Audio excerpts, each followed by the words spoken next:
Hi, I'm Sherry and this is Gardening in the North, and today we're going to be making beef jerky in our dehydrator.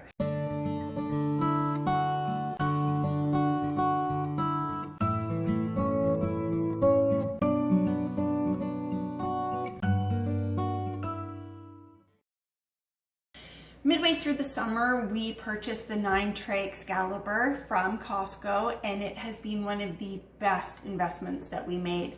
We run that dehydrator constantly. Throughout the summer, we were doing fruits and veggies. My favorite thing in it is my sun-dried tomatoes. Love it. We also have dried garlic and onions in it, and then I just throw it into the Vitamix and blend them up. It has been amazing. A couple of things I want to share with you before we get started is the type of meat that I'm going to be using. So I've just purchased beef inside round. It's already been sliced really thin for me, so I'm just going to slice it into smaller portions so that once the beef jerky is done, it's a lot easier just to take 1 or 2 pieces as opposed to a big piece of steak. The other thing that we're going to be using instead of soy sauce is coconut aminos. Now, I got this idea from Living Traditions Homestead. This is what they used to cut down on the amount of salt that is in the recipe. And I thought, why not try it? The bottle actually says it has 73% less sodium than soy sauce. And I got this off of Amazon, so I can put that link below as well if you're interested in trying something different that has less salt.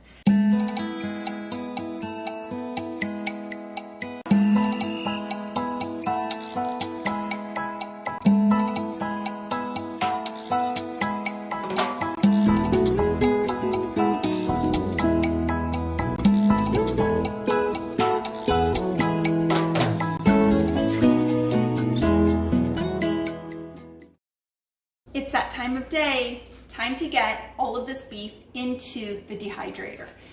I figure this is probably going to take anywhere from 4 to 6 hours. My dehydrator has a setting for beef jerky, so I've put it on that.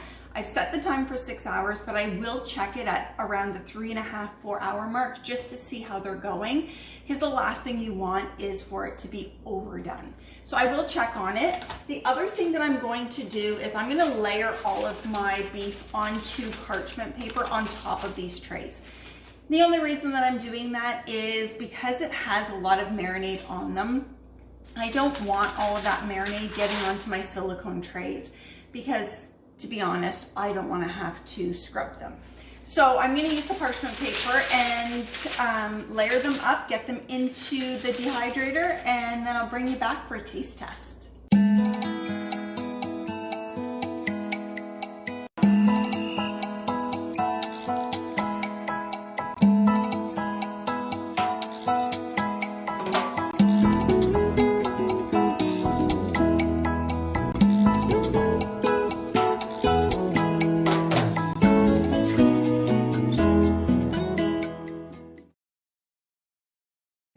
The jerky is all done. It only took 3 hours. I thought it was going to take 4 to 6 hours in my dehydrator, but it only took 3. I'm extremely glad that I went and checked on it just to see how it was doing, because I would have been really upset if I had overcooked it in there or over dehydrated it.